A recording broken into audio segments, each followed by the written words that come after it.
Islamic Center, Radio JC 7.7 Suara Peradaban Islam Jakarta secara dalam program Bincang Inspirasi Bunda dan Buah Hati. Dan hari ini Mitra JC, seperti yang Mitra lihat di layar kaca handphone Anda yang di media sosial, bisa langsung meluncur ke Facebook Radio JC. Nah, siang hari ini kita akan membahas tentang pendidikan seks di usia dini. Dan alhamdulillah bersama Dara sudah hadir Umi Anik selaku Kasih Ananda SD. Kita sharing-sharing lebih lanjut. Dara punya Pak. Assalamualaikum warahmatullahi wabarakatuh. Gimana Mbak Dara, sehat? Sehat?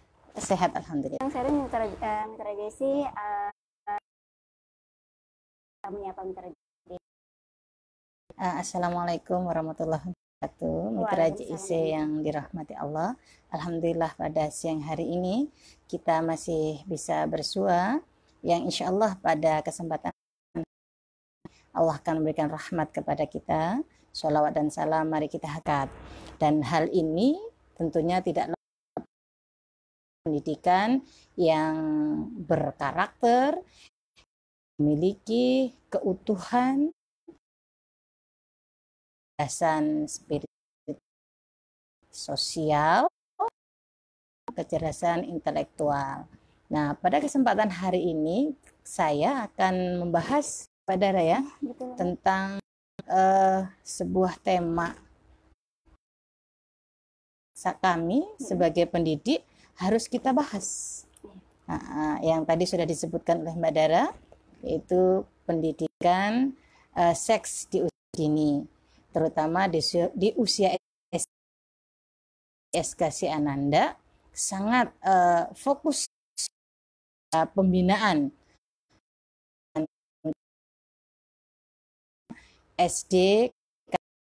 Kita bahas kedengarannya sangat tabu saat ini ya. Kok anak kecil udah diajarin seks gitu ya? Iya, kok anak kecil sudah diajarin seks. Tapi kita harus ingat, yang kita ajarkan bukan seks loh, tetapi yang kita ajarkan adalah bagaimana anak, seorang siswa mampu memahami reproduksi, fungsi,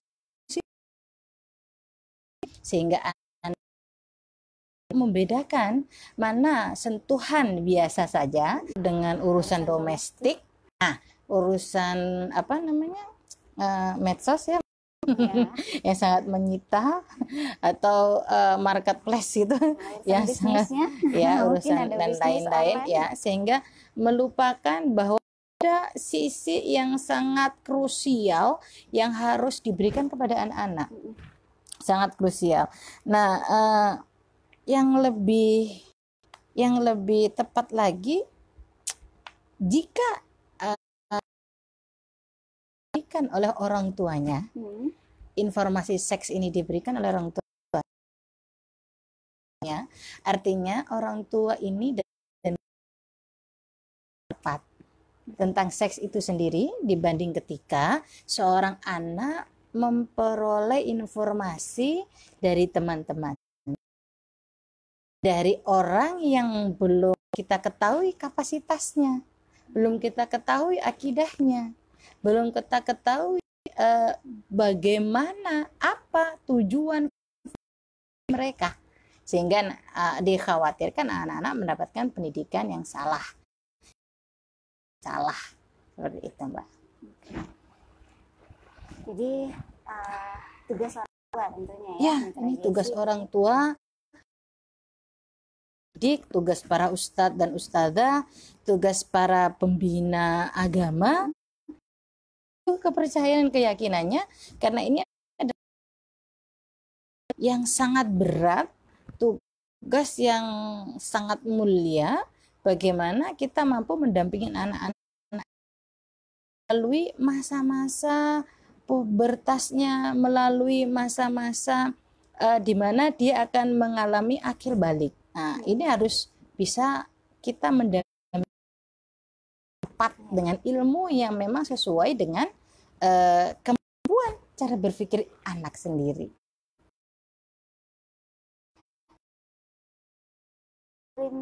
Seks di sini untuk anak itu sekitar usia berapa sih? Untuk mengenalkan seks lebih dini kepada anak, itu kita bisa memulai dari usia 0 sampai dewasa. 0 sampai 3 kita harus sudah mulai memperkenalkan kepada anak. Nah, ini namanya tangan, ini namanya kaki. Oh, perempuan ini apa yang namanya? Oh, ini Mr. P, ini Mr. V. Fungsinya ini loh, ingat ini nggak boleh dipegang-pegang. Itu usia 3 tahun kita sudah harus mulai memberitahukan ini kepada anak-anak kita tentang nama-nama dan bagaimana fungsi reproduksinya sesuai dengan daya nalarnya gitu. 0 sampai 3 tahun.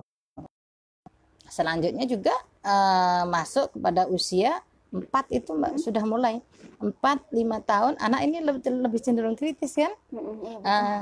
Aku lahir dari mana sih? Suka bertanya begitu ya. Ketika lihat foto ayah ibunya dalam pernikahan, kok aku nggak ada? Ya, kok aku nggak ada. Dan ini kita harus menjelaskan kepada anak-anak kita dengan daya nalar yang tepat dan tidak ada kebohongan di dalamnya. Jangan sampai kita mengatakan, oh kamu ada karena umi kamu makan buah anggur. Nanti dia tidak akan berani makan buah anggur nih. Enggak, aku kalau makan buah anggur nanti aku punya anak deh. Tidak bisa seperti itu. Tetap jadi kita harus menjelaskan. Ya, jangan ada kebohongan terhadap anak. Jelaskan yang jelas, tetapi ingat sesuai dengan kapasitas, kemampuan intelektualnya, kemampuan usianya. Tidak ada kebohongan di situ. Kalau dulu Dara pernah ketika datang, masih ingat banget karena udah cukup ini ya, udah SD, nanya dari mana sih? Terus Nana jawab dari ujung jempol. Ya. Nah, dari situ kesininya setelah sudah berumah tangga dan memiliki anak, jadi nambah ya nambah wawasan, nambah ilmu juga, terus belajar tentang parenting. Ternyata itu nggak boleh kayak gitu ya. Tidak boleh, anak kita tidak boleh berbohong kepada anak, ataupun anak terjatuh kita menyalahkan penyebabnya ya. Salahnya kodok misalnya orang tua jatuh salahnya kodoknya sudah lari, itu juga tidak boleh ya. Tetap kita harus memberikan kesempatan daya nalar kepada anak bahwa kamu tercipta dari buah cinta kasih ayah dan bunda. Ayah bunda mencintai, saling menyayangi, sehingga kamu hadir untuk menyempurnakan kasih sayang kita. Itu masih anak-anak, oh jadi aku hasil cinta bunda dong, gitu cukup untuk anak yang usia 4-5 tahun. Tetapi ketika usia tamyiz dalam Islam ya, usia tamyiz ini usia 7 sampai usia 10 tahun, ini adalah masa yang sangat krusial di mana kita sebagai guru dan orang memberikan informasi yang tepat, informasi yang jelas, yang sesuai dengan kapasitas pemikiran dia. Jika tidak, ini anak akan mendapatkan pengetahuan dari orang luar. Dan itu sangat berbahaya. Apalagi diberitahu oleh teman-temannya. Yang teman-temannya sudah terpapar oleh konten-konten bahaya. Jadi 7 tahun sampai 10 tahun, terkadang ini Mbak, orang tua masih menganggap sebagai usia anak-anak. Usia anak-anak ya. Biarinlah lucu anakku. Begitu ya, masih dia mah masih anak-anak. Badannya aja loh yang gede gitu. Ya. Sering nggak kita mendengarkan seperti itu ya? Sering sekali. Itu masih anak-anak gitu. Usia SD balik kepada hadis Rasulullah ya. Dan pukullah ketika dia berumur 10 tahun, pisahkan tempat tidurnya.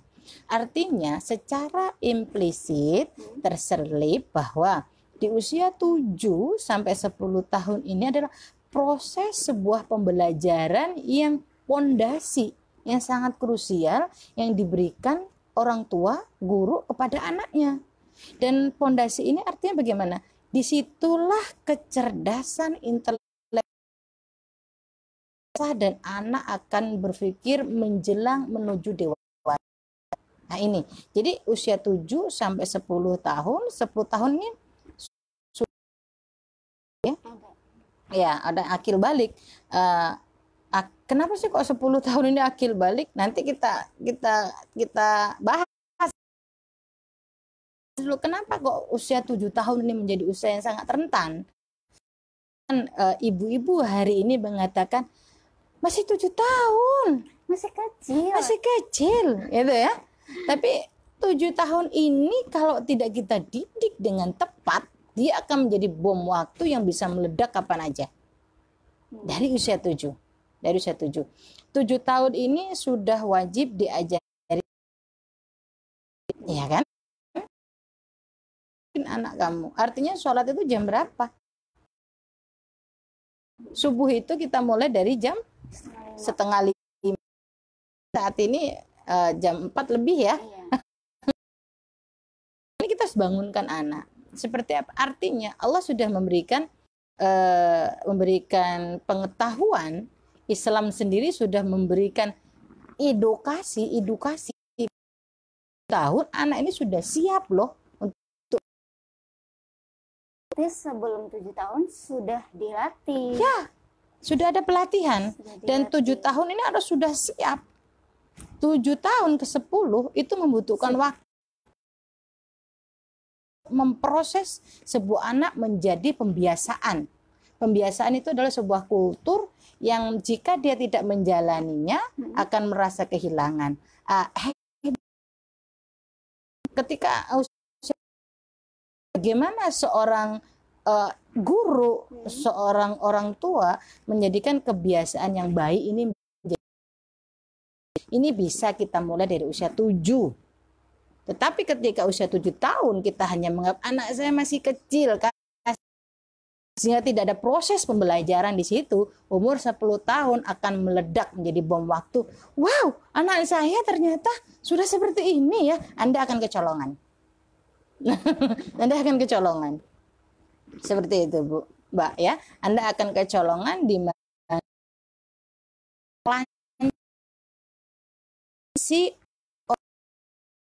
konten-konten yang memang tidak selayaknya mereka sudah terlanjur dididik oleh orang tidak tepat. Tetapi kalau emang dia sudah dididik oleh orang yang tepat tanpa kita memberikan pendidikan secara langsung, itu sebuah karunia dari Allah. Itu sebuah karunia, sebuah keselamatan dari Allah kan. Tetapi ketika kita tidak didik dan lingkungan juga tidak mensuplai, memberikan pendidikan yang tepat kepada anak-anak kita, maka jangan salah dan jangan heran jika umur 10 tahun anak membangkang kepada orang tua. Umur 10 itu kelas berapa, Mbak? Kelas 3 ya? Kelas 4 ya? Kelas 4. 7, 8, 9, 10. Kelas 4 ya. Kalau 7 tahun anak masih bisa merengek-rengek. Orang tua masih bisa dengan lagak keras, dengan agak membuat aturan yang kaku, anak akan bisa mengikuti. Sudah 10 tahun Anda tidak mengajarkan pendidikan yang tepat kepada anak, jangan salah ketika anak 10 tahun akan membangkang kepada orang tuanya. Sinilah sudah usia akhir balik ini udah. Akhir dari usia anak-anak 10 tahun ini. 10 tahun. Dan masuk kepada akil balik. Gitu, Mbak. Apalagi kalau di usia, menurut penelitian saat ini, usia iklim. Apa sih kok anak Indonesia headnya lebih cepat, ya enggak? Kenapa kok masa anak laki-laki di Indonesia lebih cepat? Kalau kita mau kiblat lagi ke arah Afrika, lebih cepat lagi. Ke arah Arab Saudi juga cepat lagi dibandingkan dengan anak-anak yang di Eropa. Ternyata penelitian ini semakin panas iklim, itu akan mempengaruhi alat reproduksi semakin cepat kematangannya. Oh gitu. Iya. Dapat ilmu baru nih Mitra. Semakin panas iklim, maka akan lebih cepat kematangan. Gitu. Maka Aisyah umur 9 tahun ya, maka kita tidak bisa menyalahkan itu anak-anak. Wow, bukan anak-anak lagi. Karena umur 9 tahun sudah haid dan itu sudah masuk ke dalam usia balik. Apa yang menyebabkan? Iklim. Iklim cenderung juga ke hormon, makanan diperhatikan. Seperti itu ya. Dan hati-hati. Ini landasan pendidikan dasar yang harus diberikan orang tua, guru kepada anak usia 7 sampai 10 tahun. Ini yang sangat kuat untuk membuat pondasi akar yang akhirnya menjadi habit, kebiasaan yang baik kepada anak-anak.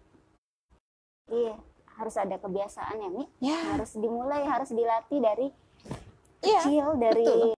Bahkan dari usia 1 tahun sudah diajarkan. Diajarkannya bukan berarti dia harus ikut praktek ya. Tidak, kita mencontoh ya, salah satu bentuk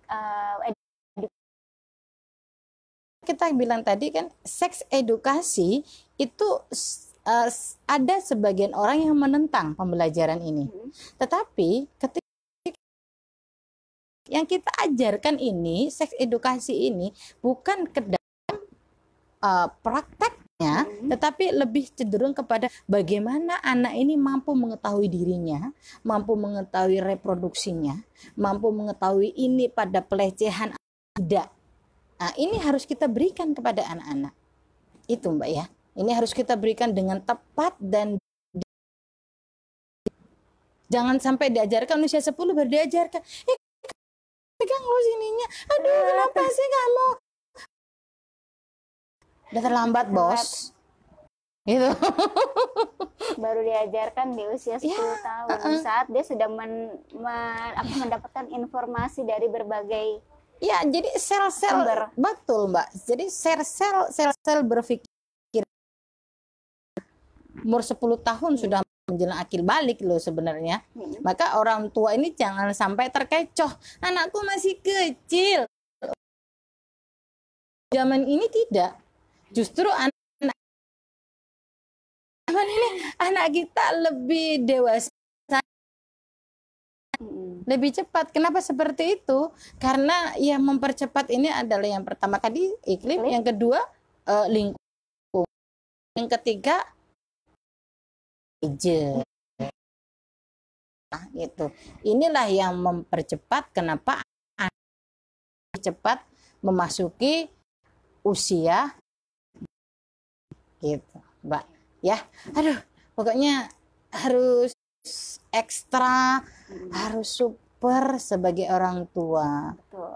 Ini tantangan. Iya, tantangan yang sangat kuat.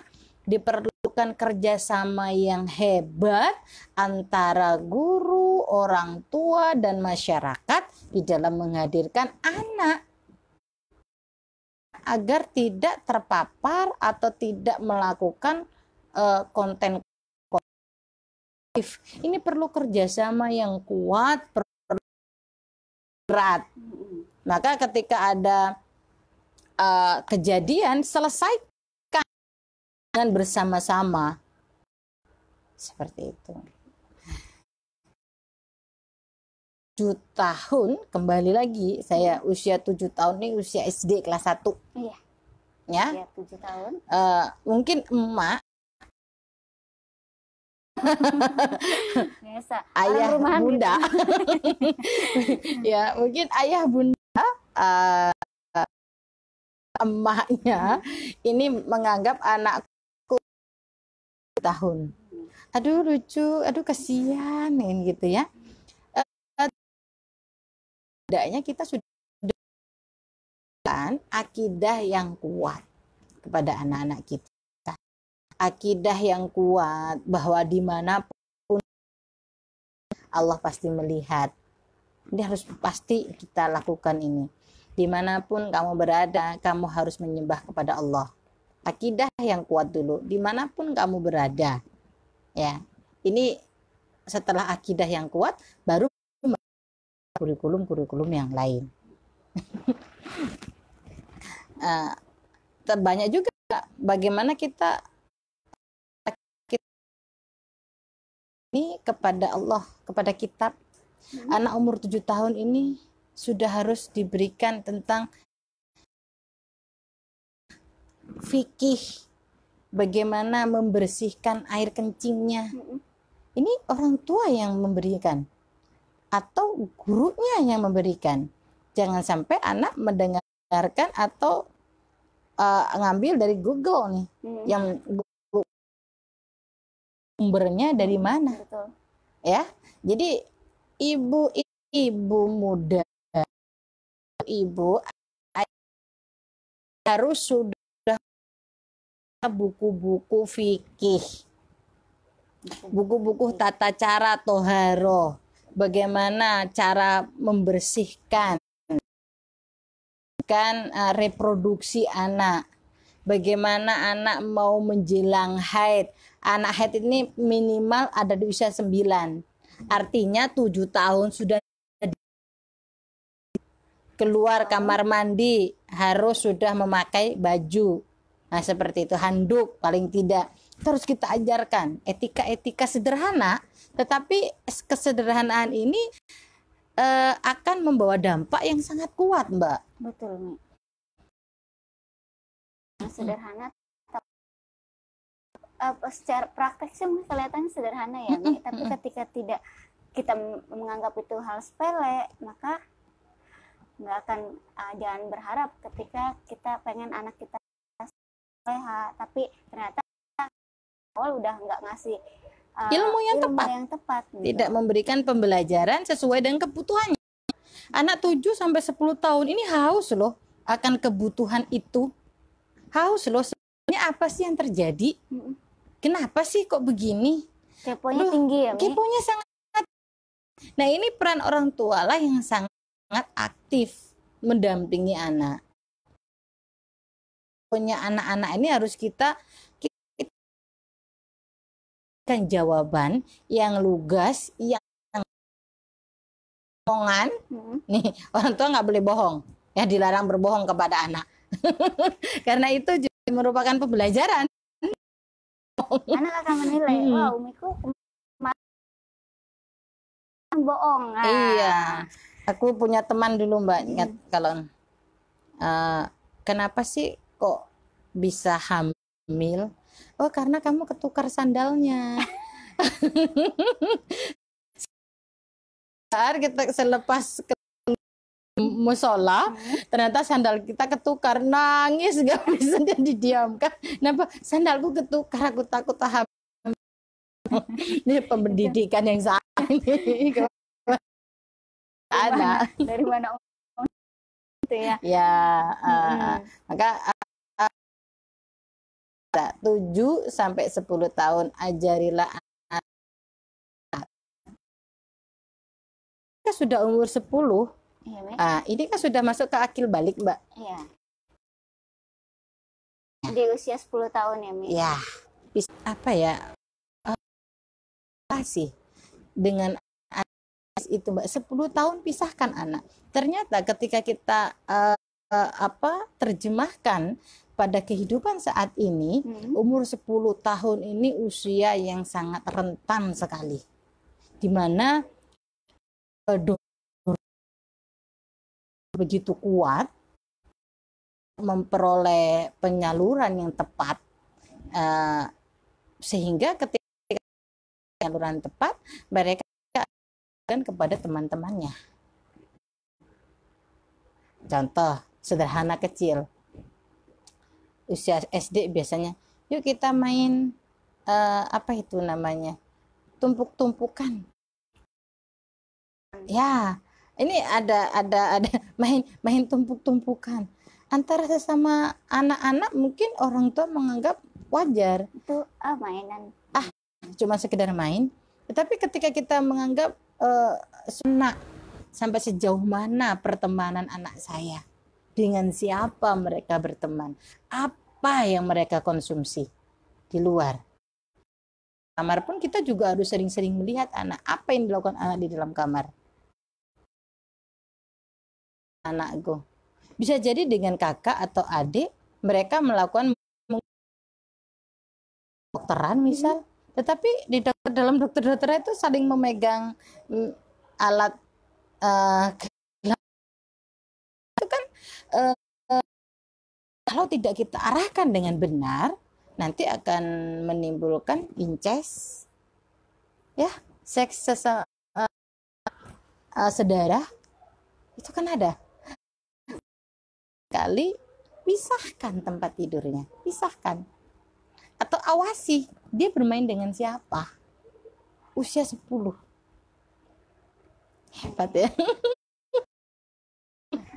Nah, berbicara tadi nih, Umi sempat ngebahas tentang main dokter-dokteran. Kalau anak usia 10 tahun dia kan udah berpikir ya, Mi, udah punya nalar gitu, udah arahnya mungkin udah mengarah kemana nggak tahu gitu kan. Tapi ketika anak di usia balita, kayak usia 1 tahun, 3 tahun, 5 tahun gitu nih, main dokter-dokteran itu wajar nggak sih?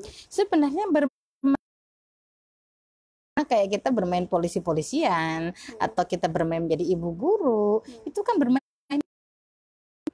tepat dan bagus jika diawasi dan didampingi dengan tepat. Tetapi ketika segala apapun tidak didampingi tepat, maka akan terjadi pelecehan yang tidak kita kehendaki. Main dokteran boleh nggak? Boleh, bagus. Karena itu adalah melatih karir anak. Oh, ada loh karir seorang dokter. Dokter ini untuk ngobatin ini loh. Tetapi di situ harus ada orang tua ini. Oh, sakit apa nak? Yang diperiksa ininya, dadanya, punggungnya diperiksa. Itu harus kita dampingi. Tetapi ketika sudah usia balik melakukan dokter-dokteran, harus kita waspadai. Kita waspadai apa dan mengapa dan bagaimana. Kita harus memberikan pengetahuan tepat mana-mana area yang memang tidak bisa dijadikan permainan. Dan kalau bisa kita harus membatasi untuk anak mengerti jenis kelaminnya. Kamu bermain dengan perempuan karena kamu perempuan, kamu sudah gede, kamu sudah besar. Yang laki-laki pun begitu. Jangan kamu bermain dengan perempuan. Nanti kalau perempuan dengan perempuan, kamu nanti akan suka memakai make up. Nanti pengen pakai make up. Dan ini kasus terjadi nih. Sering main dengan anak-anak perempuan. Ya. Dan sekarang sudah merubah dirinya menjadi perempuan. Betul. Suatu saat saya di rumah kebetulan dipercaya menjadi saya punya anak santri ya, ngaji di saya. Ketika mengaji di saya, anak ini hebat, gede tinggi, ganteng, ngajinya bagus. Setelah itu saya pindah rumah tidak berdomisili di tempat yang tadi. Suatu saat saya mainlah ke tempat yang awal saya tinggal. Datang ke saya, Umi, saya hanya diam, lupa ya sama saya. Siapa kamu? Saya Yunus. Namanya loh, kamu Yunus, kok kamu sekarang jadi ini? Iya, aku sekarang jadi Yuli, Umi. Astagfirullahaladzim. Kenapa seperti itu? Dulu ketika waktu mulai anak-anak sudah saya ingatkan, Yunus, kamu jangan suka main dengan anak perempuan, nanti kamu akan mengikuti tingkah laku mereka. Dan ini menjadi sebuah kenyataan, kebenaran. Ini adalah fakta dan ini fenomena yang harus kita harus kita pahami. Kita tidak bisa menutup mata. Ini sudah menjadi fenomena dan gejala alam yang saat ini malah orang memandang sebuah lumrah dan memandang itu adalah hal yang lucu dan memandang itulah hak asasi manusia.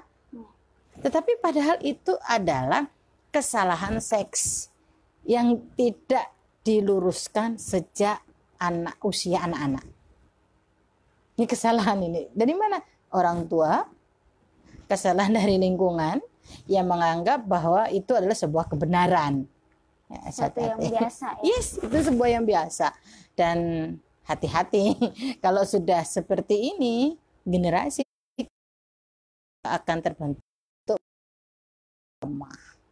Dan ketika generasi yang lemah terbentuk, maka Indonesia akan tidak mempunyai kekuatan di dunia aturan global ya. Dari mana? Dimulai dari keluarga yang tidak memperhatikan pendidikan seks sejak dini sehingga dia merubah jati dirinya. Mungkin dilihat biasa, tetapi itu adalah sebuah tindak kejahatan yang besar ya, karena merubah kodrat yang telah diberikan kepada Allah. Kecuali memang ada fikih-fikih tertentu yang memang memperbolehkan, itu harus ada kajian yang lebih dalam ini. Seperti itu Mbak. Ini fenomena yang luar biasa. Nah sebenarnya apa sih nih yang mempengaruhi anak tuh kayak melakukan kecenderungan seks yang salah gitu misalnya tadi orang tua selain tadi peran orang tua yang harus kerja keras ya, berusaha maksimal mungkin untuk memberikan edukasi ke anak-anak mengenai apa ya yang menyebabkan kesalahan seks terhadap anak. Mendasar ini adalah ketidaktahuan ayah dan bunda tentang ilmu agama. Ketidaktahuan ayah dan bunda tentang ilmu fikih dasar yang harus diberikan kepada anak-anak.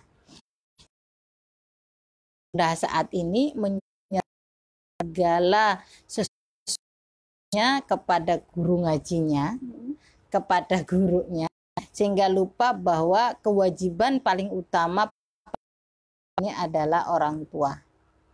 Ini landasan yang utama. Yang berikutnya adalah kenapa kok sering terjadi anak melakukan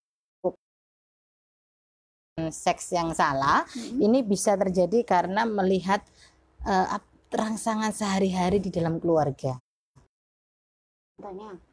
Contoh, seorang ibu nggak apa-apa dong melihat saya, nggak apa-apa dong melihat aurat saya. Nah, ini juga harus dipahami bahwa anak sekarang lebih cerdas, lebih pintar. Maka orang tua juga harus memahami, mengajarkan kepada anak, nak, kamu boleh melihat Umi, kamu boleh masuk ke kamar Umi ketika di 3 waktu. Ini sudah diajarkan dalam Al-Quran, ya. Waktu itu waktu apa saja? Waktu sebelum matahari terbit. Ini tidak boleh anak masuk, ya. Boleh anak masuk di dalam kamar kita. Setelah itu di siang hari ketika seorang orang tua sedang istirahat atau ibu atau setelah Isya. Kenapa seperti itu? Karena aurat seorang ibu akan terbuka. Ibu sekarang merasa biarin itu anak gue ini, tetapi tanpa sadar itu telah memberikan pengetahuan kepada anak-anak kita. Anak-anak kita akan menyimpan memori, oh seperti itu ya orang perempuan dewasa, oh seperti itu ya. Anak kita kan usia tamyiz misal, usia 7 sampai 10 tahun, di mana anak itu ingin memperoleh pengertian seks yang besar. Oh ibu seperti ini ya.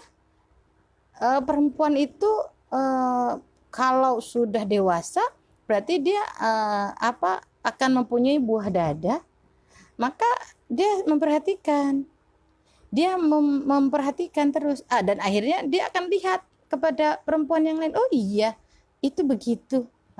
Seperti itu Mbak. Jadi orang tua yang tidak rapi dalam berpakaiannya itu juga tanpa sadar memberikan rangsangan-rangsangan seksual kepada anak. Kalau kalau kita memahami, kamu boleh lihat ini nak, kamu boleh lihat ibu, tetapi kamu nggak boleh lihat perempuan yang lain. Itu bisa kita berikan kepada anak jika orang tua tahu. Tetapi sekarang ini kan tidak pernah diberikan kepada orang tua. Jarang orang tua memberikan, seorang ibu memberikan, anakku kamu boleh lihat ini, kepada lawan jenis ya. Anak yang misal anak kita laki-laki. Anakku kamu boleh lihat Umi, tetapi kamu nggak boleh lihat orang lain karena ini haram untuk kamu lihat. Kamu nggak boleh loh lihat ini. Nah, itu mungkin mereka akan langsung imajinasinya langsung dia tutup. Kenapa? Oh, umiku bilang nggak boleh. Aku hanya boleh lihat umiku. Tetapi sekarang ini kan jarang seorang ibu mengatakan seperti itu. Asik aja keluar, nggak pakai keluar, kadang sembrono di dalam rumah ini. Tetapi ada anak yang membutuhkan pendidikan seks, ada anak yang membutuhkan pendidikan, ada anak yang naluri seksualnya sedang berkembang pesat. Nah, bagaimana caranya? Kita harus bisa memberikan pendidikan. Bagaimana dengan cara berpakaian yang rapi? Memberikan waktu. Kamu kalau mau masuk kamar Umi, ketok pintu dulu ya. Tidak bisa langsung masuk. Terkadang tidak menggunakan busana, dan itu juga akan membangun memori negatifnya. Oh, Umi begitu. Mungkin dan banyak mungkin gitu. Ya. Dan ini akan menjadi cara berpikir yang liar, yang menjadi bola api jika memang tidak kita padamkan sedini mungkin, tidak kita berikan pengetahuan yang tepat di awal, maka dia akan meledak di usia 10 tahun karena dia sudah mulai kuat secara fisik.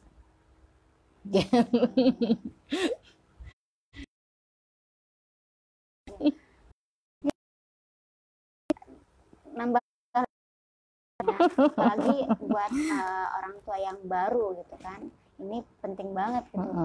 Karena menjadi orang tua itu justru semakin bertambah usia pernikahan, semakin harus banyak mencari ilmu. Ya, mencari ilmu. Ketika anak lahir atau ketika kan sedang ada janin dalam perut, itu ada gimana mengatasinya ya Mi ya? Iya, betul. Gimana menjaganya, terus juga kan di dalam Al-Quran diajarkan juga ya Mi ya. Kemudian juga ketika anak lahir harus seperti apa? Kalau nggak ada ilmunya udah ngalir gitu aja. Iya, jadi membiarkan anak berdiri sendiri, mencari sendiri pendidikannya, itu adalah sebuah kejahatan yang dilakukan oleh orang tua. Membiarkan anak tumbuh tanpa pendidikan, kejahatan buat orang tua. Ini adalah kejahatan yang dilakukan orang tua. Kenapa? Kejahatan yang tidak disadari ya, Mi. Ya, kejahatan yang tidak disadari oleh orang tua karena membiarkan anak tumbuh dengan sendirinya. Dipercayakan kepada gurunya, dipercayakan sekolah, ini adalah sebuah kejahatan. Kenapa? Karena proses pembelajaran seksual itu lebih banyak didapat harusnya di dalam keluarga. Contoh misal seperti ini. Dilarang untuk bercinta jika anak masih di kamarnya. Kenapa jika anak aktivitas itu, maka melakukan rekaman, merekam, dan akan mencari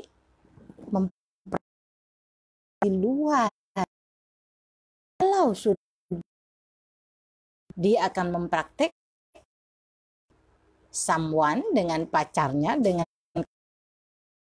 tetapi ketika masih anak-anak dan dia belum teman dekat, praktekkan kepada teman walaupun itu sesama lelaki. Alhamdulillah min dzalik ya Mbak ya. Nah, seperti itu. Dan apa ya, kalau menurut fikir ya, saya dibaca itu di suatu hati-hatilah kamu jangan melakukan persenggamaan ketika anak kecil melihatmu, karena itu sama dengan kamu mewariskan perzinahan. Seperti itu ya, mewariskan perzinahan. Mungkin secara nasab kenapa nggak mungkin mewariskan perzinahan, tetapi secara psikologi, IQ dan nalar, ketika anak sudah melihat walaupun itu yang melakukan adalah ayah bunda yang memang dalam agama memang diperbolehkan, tapi buat anak ini ketika sudah dengan kuat, maka dia akan tadi melakukan pelampiasan, bahkan sampai sebuah tadi pernyataan tadi Imam Al-Barqi menyatakan bahwa itu adalah mewariskan, akan cenderung untuk melakukan itu. Karena mungkin tadi ya, karena kepo. Orang pengen benar rasanya sih, maka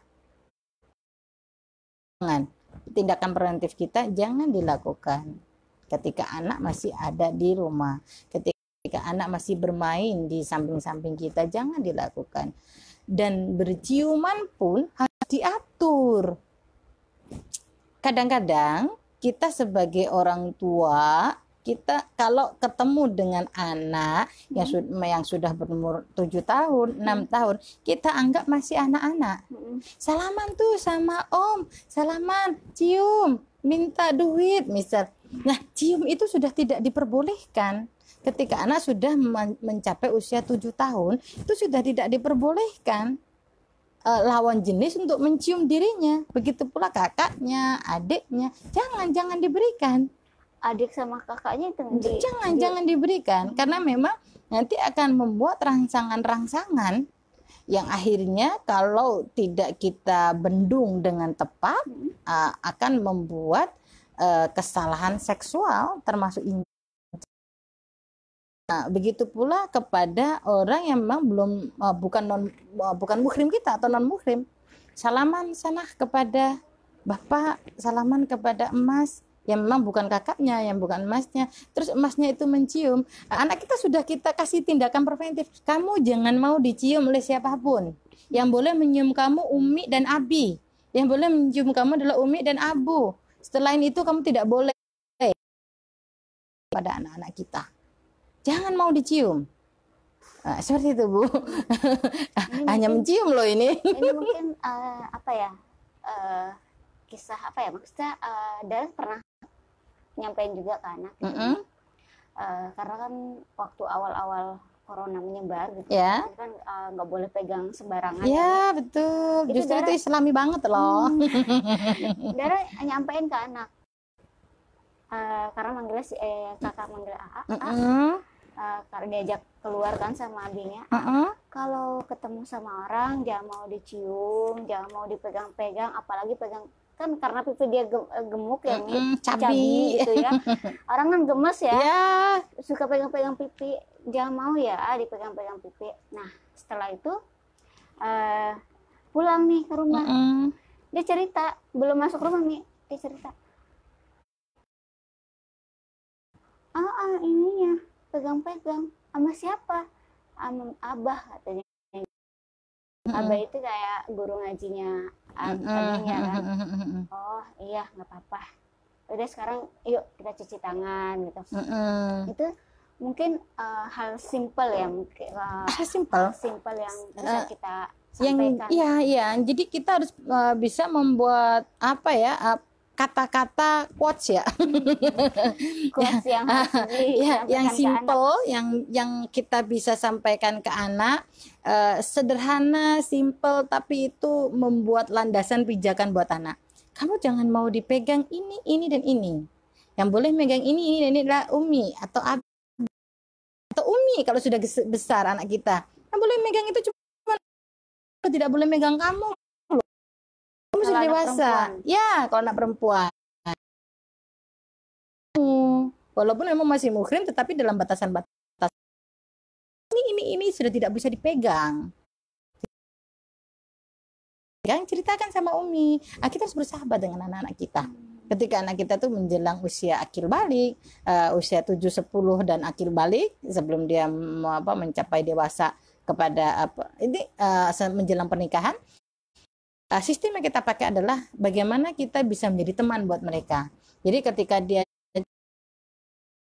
ditempel-tempel loh dengan itu, mereka akan cerita dengan santai, sederhana, dengan bahasa mereka gitu, dan kita akan tangkap, wah ini sudah menjurus ini sudah tidak boleh nih. Nah maka kita tahu, anakku ini sudah tidak boleh, ini sudah kelewatan batas. Nah itu sama ketika hal ini terjadi pada sebuah sekolah, saya menangani sebuah kasus ya. Jadi di SD, di jenjang yang lebih tinggi,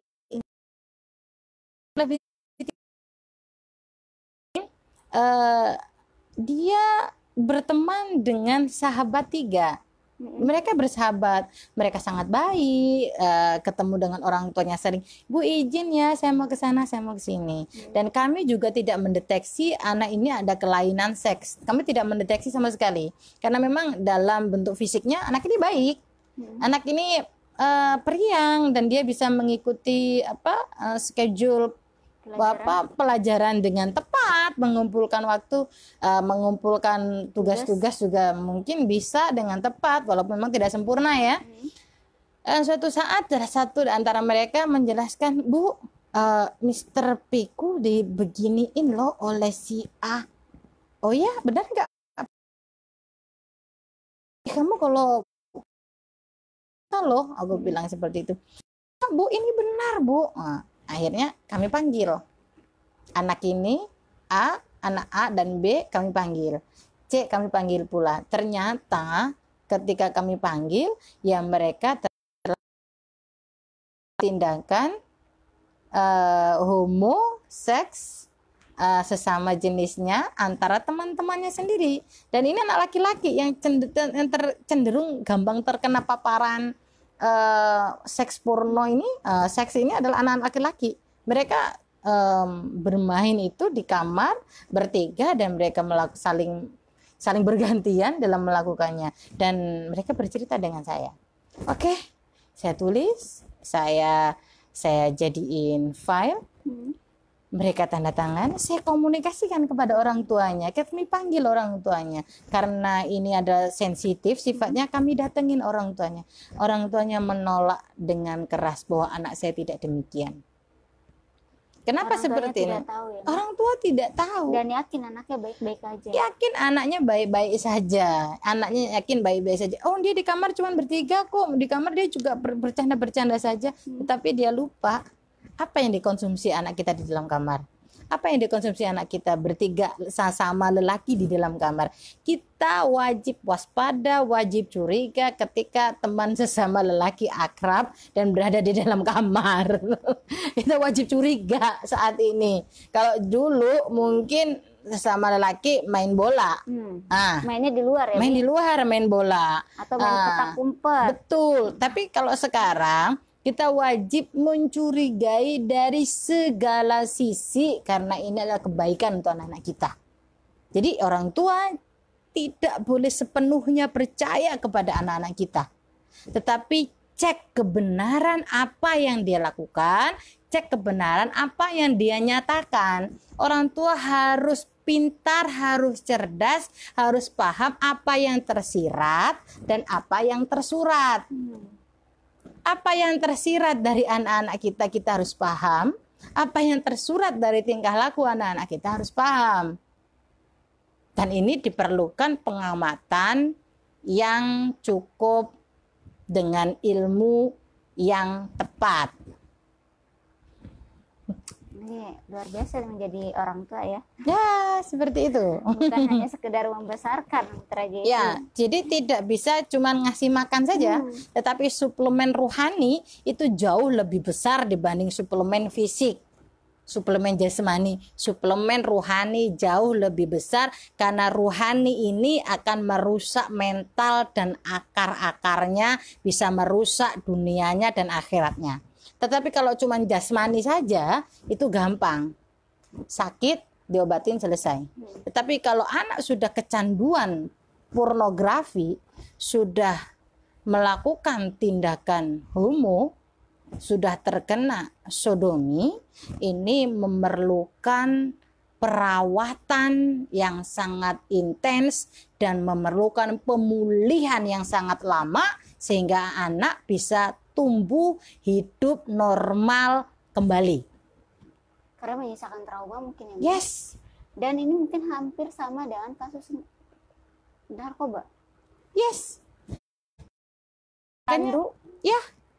Maka ya pornografi itu kan kita sebut dengan narkolema. Narkoba lewat mata. Maka orang-orang, anak-anak kita yang sudah mengkonsumsi pornografi, maka dia ini akan seperti otaknya ini seperti tabrakan dan hancur berkeping-keping. Kenapa seperti itu? Mau belajar tidak konsen. Melihat A, membayangkan B. Itulah sumber kehancuran, sehingga anak kita tidak fokus, anak kita tidak konsentrasi. Jadi pembelajaran materi pada saat ini mana harus kita, apa yang kita lakukan? Ini tidak, malah anak-anak kita akan berubah, tidak akan fokus. Apa melihat angka huruf ba, ta, sa dan lain-lain. Nah ini. Nah baik, Nami, aku mau tanya tentang kurikulum pembinaan fase anak di usia tamis. Ya usia tamis ya, fase tamis, bagaimana kurikulumnya. Yang pasti kurikulum yang kami berikan di SDS Kasih Ananda, SDS Plus Kasih Ananda Plus ini adalah sebuah program yang mana SDS kami ini memberikan sentuhan kerohanian, baik kerohanian keislaman ataupun kerohanian yang menjadi kepercayaan oleh umat beragama yang lain. Anak kita ajarkan untuk hidup bertoleransi, memahami bahwa ada perbedaan di kita, baik perbedaan secara jenis kelamin, perbedaan usia, perbedaan agama. Ini harus kita ajarkan kepada anak-anak kita. Ini kurikulum yang harus kita berikan kepada anak-anak. Selanjutnya SDS Kasih Ananda ini memberikan sebuah treatment, sebuah pelayanan kepada anak, kepada orang tua jika memang mengalami kredit dalam hal mendidik anak, terutama dalam seks edukasi ini. Silakan berkonsultasi kepada kami dan kami akan melakukan pembinaan dan pendampingan. Maka ke depan usia anak usia 4, kelas 4, 5 dan 6 mungkin ke depan akan kita ajarkan untuk menekan seksnya ini dengan cara belajar berpuasa. ini sekolah program SDS Kasih Ananda ke depannya untuk bagaimana menekan dorongan seksual ya yang ada pada dirinya.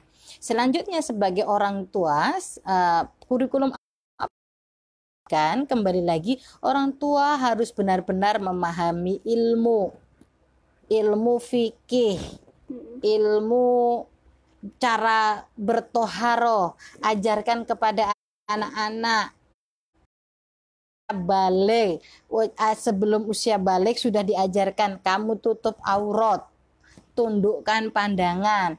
Aurat laki-laki itu dari mulai pusar sampai lutut. Ini tidak boleh dipegang orang. Ini harus kita berikan penjelasan kepada anak-anak.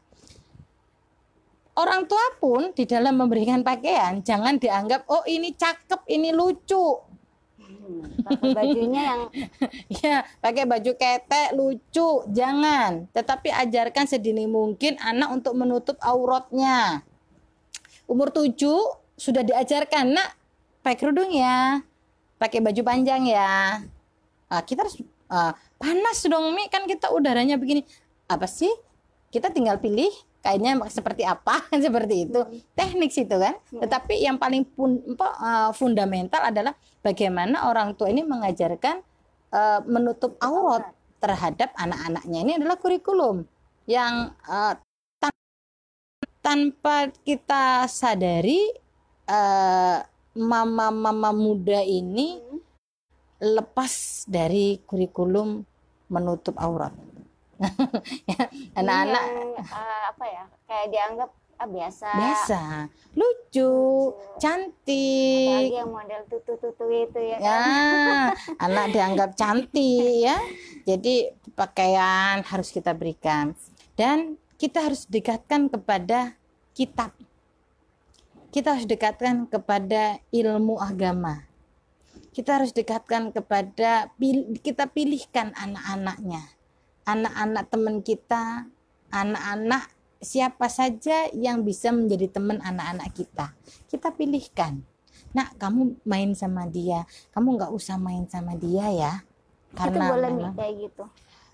Untuk sebelum dia matang kedewasaannya, sebelum dia mampu sempurna akalnya untuk melindungi anak kita, itu bisa kita berikan. Tetapi nanti ketika sudah usia dewasa, tetap anak kita harus berbaur dengan yang lain. Tapi ketika dari kecil kita sudah berikan, kamu dilarang bermain dengan anak yang seperti A. Nanti akan ke depan, dia akan melihat, oh anak ini tidak bisa saya jadiin teman dekat. Saya harus berteman dengan dia. Justru itu menjadi pelajaran buat anak-anak kita ketika kita berikan di usia dini. Jangan sampai usia gede cuma baru ngomong, kamu jangan main sama dia. Apaan sih mah, dia malah yang ngerti gue. Nah, gimana ini? Seperti itu ya. Selanjutnya kalau usia 10 ya, tetap akidah nomor 1. Kita harus sering ceritakan kepada anak-anak kisah-kisah perjuangan, baik itu perjuangan pahlawan nasional bisa kita ceritakan, sejarah Nabi bisa kita ceritakan, sejarah-sejarah yang bagus kita ceritakan kepada anak-anak kita. Menjelang tidur kita ceritakan kepada anak-anak kita. Kenapa? Karena di situ adalah suasana alfa, suasana di mana rileks. Ketika rileks kita gampang untuk masuknya. Sebisa mungkin orang tua di dalam memberikan aturan kepada anak, kita kemas melalui cerita. Dan cerita ini jangan asal cerita tanpa mempunyai visi dan misi yang jelas. Endingnya harus jelas. Harus misal cerita apa itu? Kancil yang suka mencuri. Bisa nggak kita ceritakan itu kepada anak-anak? Bisa. Tetapi cerita itu harus kita kasih kata kuncinya. Kamu nggak boleh seperti kancil. Suka mencuri, timun Pak Tani. Nanti kalau gede kamu akan jadi korupsi. Itu harus kita kasih kata kunci di akhir. Jadi harus ada ini ya, kayak apa namanya, hikmah di balik cerita atau quotes ya, kalau sekarang keren-kerennya ya. Kata-kata itu ya. Kalau kamu seperti kancil, kamu akan korupsi nantinya. Nah, itu pun juga dengan sodomi ini, dengan seks bebas ini juga kita bisa ceritakan, kaum Lut, kita bisa ceritakan kepada anak-anak kita. Kalau bukan kita yang menceritakan, siapa lagi? Kalau bukan kita yang menceritakan, mungkin orang lain, gak mungkin tetangga gitu ya. Orang tetangga sudah sibuk ngurusin keluarganya juga. Guru terkadang juga sudah dikejar oleh kurikulum yang harus diajarkan. Orang tualah yang mempunyai kewajiban menceritakan itu. Tetapi di SDS Kasih Ananda kami ada waktu untuk bercerita kepada anak. Ada program cerita. Ya, ada program bercerita kepada anak. Kenapa kok program bercerita ini kita masukkan? Karena dengan bercerita anak ini akan mudah menyerap ilmunya, tanpa mereka digurui, mereka hanya membayangkan, oh begini ya, oh begini ya, berarti aku nggak boleh dong begitu. Oh kaum mulut itu batu, berarti aku nggak boleh seperti itu ya. Emang ada buktinya? Ya, guru juga harus bisa memberikan gambaran-gambaran yang jelas. Jadi jangan hanya berbentuk abstrak, tapi benar-benar jelas, ada bukti fisiknya, dan bisa direkam oleh anak-anak. Karena apa? Karena anak-anak sekarang itu kritis. Bener nggak sih guruku ngomong? Jangan-jangan mendongeng. Tapi kalau kita tampilkan faktanya, buktinya, ini loh ada, mereka akan percaya. Ketika anak-anak telah melakukan seks bebas, terpapar konten itu, apa yang harus kita lakukan? Kita memberikan pengertian kepada anak-anak. Nah, kalau kamu melakukan ini, kamu nanti akan terkena penyakit misal HIV loh.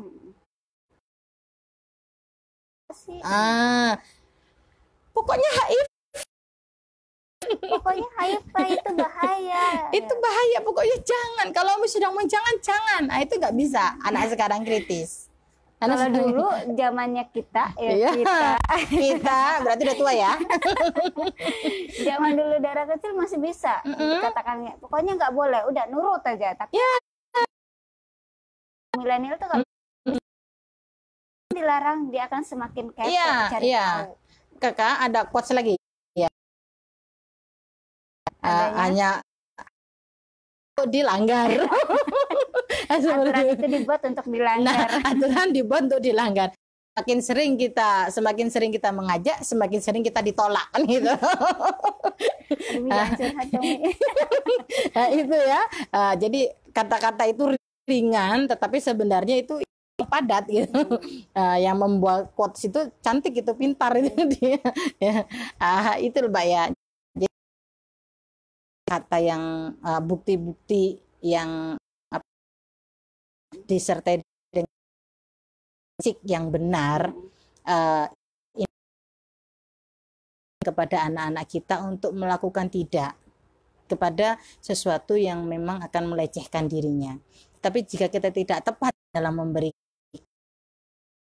ada penyakit raja singa loh. Raja singa hebat dong. Ya, kamu nanti kena penyakit raja singa. Kamu nanti kena penyakit ini. Apa sih? Kan gitu. Semakin pusing.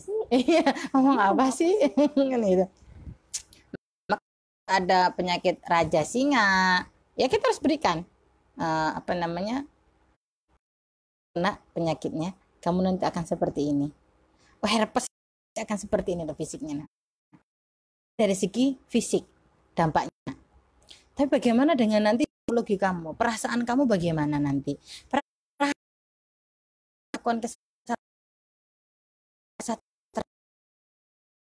Merasa depresi, kamu akan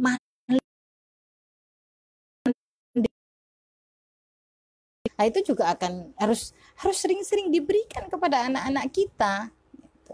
Dan harusnya hendaknya masyarakat pun juga memberikan penolakan yang kuat pada seseorang yang melakukan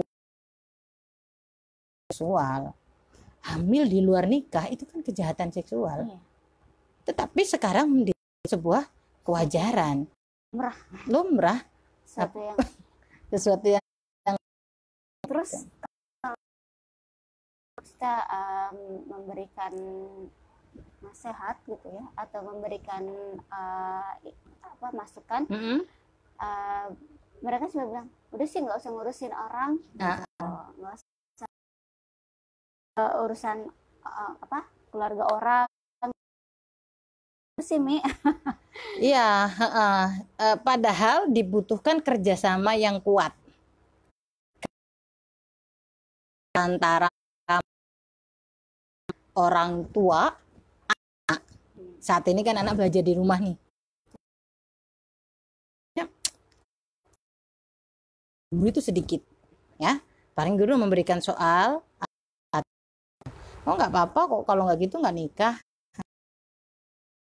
Secara moral kan, dan itu tidak bisa kita tetap bahwa itu kejahatan. Apalagi ketika anak-anak usia 7 sampai 10 tahun bermain, telah melakukan tindakan seks, tindakan seks bebas, walaupun anak tanpa merasakan apa sih artinya itu, tetapi anak sudah mulai mencoba-coba. Jika hal itu tidak kita cut dari dini, dari awal tidak kita pelajaran yang tepat, maka ketika dia dewasa nanti dia akan melakukan dengan memori yang sudah terekam pada dirinya itu. Oke. Umi, sebelum ini kita sudah di akhir. Udah jam berapa ini, Mbak? Jam 14.30. Wow. Tanpa sadar ya. Berarti udah berapa jam nih kita, Mbak? Sudah 1 jam lebih. Oh, rupanya udah 1 jam setengah ya. Sebelum kita tutup, Anissa Love Parents. Nah, siapa tuh? Ini salah satu mitra JC. Harus ajarkan kepada anak-anak kita cerita-cerita yang membangun akhlaknya, cerita-cerita seperti cerita-cerita Nabi. Kita harus ada hikmahnya. Cerita kadang-kadang teman-teman kita ini mengatakan, oh nggak boleh loh cerita dongeng karena dongeng itu tahayul, kan seperti itu. Tetapi kalau kita memahami di balik dongeng itu ada cerita tersendiri loh yang kita ambil. Ada cerita baiknya ya? Ya, cerita baiknya. Pesan moral itu bisa diberikan kepada anak-anak.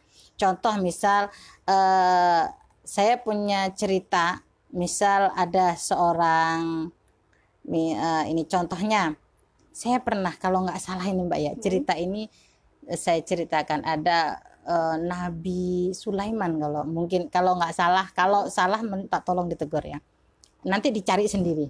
Jadi ada seorang nabi, entah ini namanya siapa ya, aku lupa, tapi Nabi Sulaiman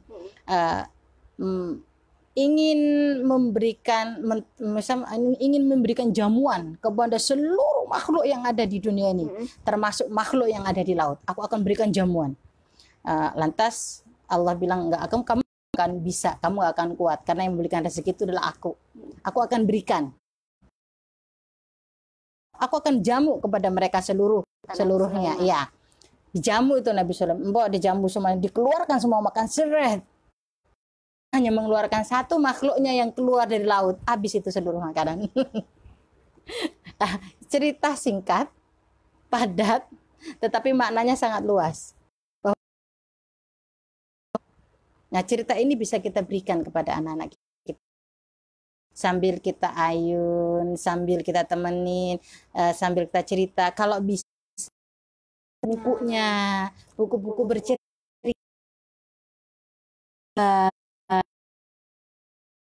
Tadi siapa namanya? Bisa beli buku-buku cerita dongeng-dongeng bergambar ini, bisa Mbak Nisa. Ini loh Pak Tani sedang mencangkul, Ibu Tani menyiapkan makanan, anak-anak membantu. Nah, dengan ini berarti kan ada penanaman moral bahwa anak harus membantu orang tua. Sebelum tidur, ini adalah waktu emas. Waktu emas bagaimana kita memberikan pembelajaran tidak langsung kepada anak-anak, akidah, tata melalui sebuah cerita. Nah, ini sangat penting. Bercerita terhadap anak-anak. Apapun yang akan kita berikan kepada melalui cerita itu lebih membekas dibanding kita memberi jelas kamu tidak boleh A, kamu tidak boleh B. Banyak tidak boleh. Ya. Melalui cerita itu dekat kepada anak-anak. Atau Mbak Anissa ini saudara hampir bekerja juga. Mbak Anissa juga kebetulan Ibu bekerja. Bisa tanyakan sehari-hari ngapain gitu. Kalau Dara ini sedikit sharing ya nih. Betul. Kalau Dara sampai di rumah menjelang tidur tanya, tadi ngapain di rumah, makan apa. Terus nanti dia akan cerita. Iya. Anak kecil itu kan dipancing Ya, dipancing hanya sedikit saja, nanti dia akan bercerita banyak gitu. ya, Nah itu nanti baru kita selipin, oh nggak boleh begini, atau si Dede nggak boleh begini, itu ya, tidak dia dikasih tahu, diberikan pemahaman, walaupun misalkan nggak punya buku cerita nih. betul. Atau kita bercerita sebenarnya gini, ketika kita bercerita, anak sekarang Dedek bercerita itu dengan sendirinya dia akan berusaha merangkai verbal-verbal. Di situ kan kecerdasan verbal. Coba ceritakan tadi kamu ngapain, maka dia akan merangkai kata-kata. Disitulah akan menimbulkan kecerdasan verbal, kecerdasan berbahasa. Anak yang, kok bisa sih anak 3 tahun ngomongnya sudah cerdas? Anakku cuma baru, kamu gimana banget sih ngajarinya aja. Ceritakan, nak kamu tadi ngapain? Umi aku bagus. Kita timpalin anak kita berbicara apa. Itu tanpa kita sadari kita sudah memberikan kecerdasan majemuk, yaitu kecerdasan linguistik verbal. Itu tanpa kita sadari. Itu ya. Jadi Mbak Anissa, berceritalah sebanyak-banyaknya. Ajak anak untuk bercerita. Biarkan kehidupannya, dan kita juga menceritakan, ibu tadi begini loh, bagaimana pendapat kamu. Ajak anak untuk sharing. Allah, anak akan terbangun kepribadiannya, terbangun pula pola pikirnya, sehingga menjelang kedewasaan anak sudah melewati proses pendidikan knowledge yang matang. Jadi harus banyak bercerita ya. Melalui salah satu melalui program bercerita. Oke. Mungkin itu terakhir pertanyaan dari Mitra Jesi, atau mungkin ada lagi Mas Bobi?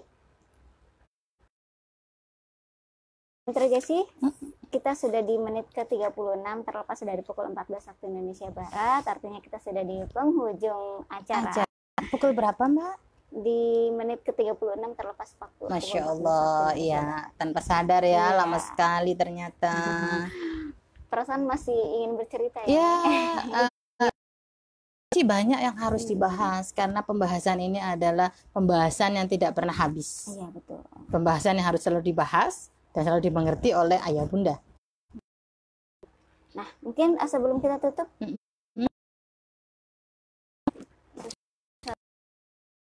dari Kasih Ananda, ya, untuk lebih detailnya. Betul. Kami dari SDS Kasih Ananda yang berada di Jalan Pegangsaan Raya 2, nomor 3 ya, yang Kecamatan Kelapa Gading. Posisi kami berada di samping Stadion Tugu ya, sangat strategis sekali. Jika kita meluncur ke sana, banyak transportasi untuk menuju sekolah kami. Setelah lama berdiri, kami telah mengeluarkan alumni-alumni yang sangat berkualitas. Program terbaru kami ya bersamaan dengan SDS Plus Kasih Ananda. Plus ini adalah kita memberikan nilai-nilai kerohanian kepada anak-anak kita. Tahsin dengan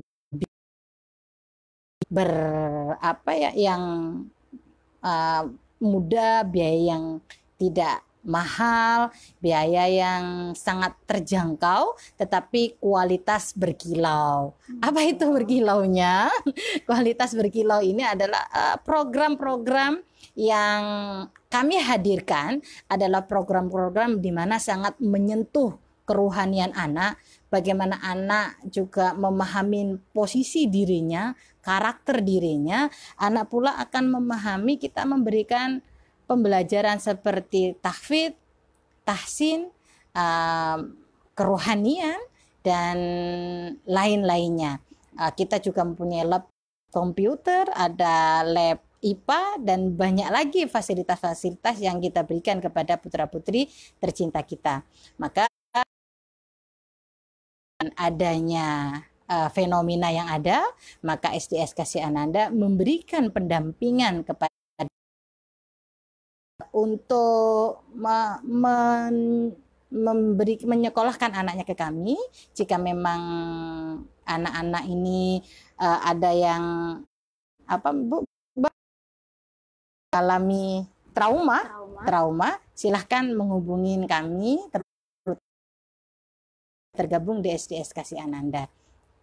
Daftarkan anak Anda, kami sudah membuka dengan harga yang sangat terjangkau, mutu kami sangat berkilau. Silahkan hubungin di nomor yang saat ini ada di 0777 620 7151. Insya Allah itu nomor WA yang bisa dihubungin untuk mendaftarkan anak-anak ke SDS Kasih Ananda. Oke, baik.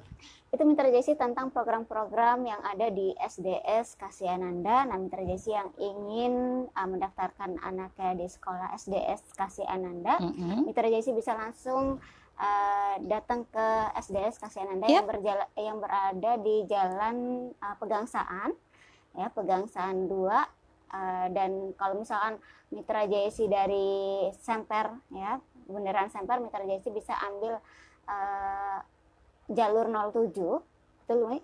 Iya, 07 benar. Jurusan IG ya? Iya, jurusan IG. Yang arah ke Klub dan tempatnya itu tidak jauh dari Stadion Tugu. Ya, tidak jauh dari situ ya. Di ujung Kelapa Gading sebenarnya ya, Pak. Nah, untuk nomor telepon yang bisa dihubungi di 0877 7620 7151. Baik. Cukup sekian? Ya. Oke, Mitra Jesi, demikian bincang kita di siang menjelang sore ini. Semoga bermanfaat. Mitra dan khususnya juga buat Dara. Dan alhamdulillah selesai sudah. Terima kasih atas kebersamaan Mitra yang sudah stay tune di 107.7 FM ataupun melalui Facebook Radio JSI, dan juga terima kasih buat Kak Anissa dan juga beberapa Mitra JSI yang tidak bisa Dara sebutkan satu persatu yang sudah meninggalkan jempolnya di postingan siaran kami. Oke, terima kasih banget. Dan jangan lupa Mitra JSI bisa nonton tayangan di YouTube ya, di YouTube JSI TV. Bagi Mitra JSI yang tertinggal tayangan ini atau siaran kami bisa langsung ke YouTube Jakarta Islamic Center di JSI TV. Dan Dara pamit undur diri bersama Umi Anik. Ya. Wabillahi taufiq wal hidayah. Wassalamualaikum warahmatullahi wabarakatuh.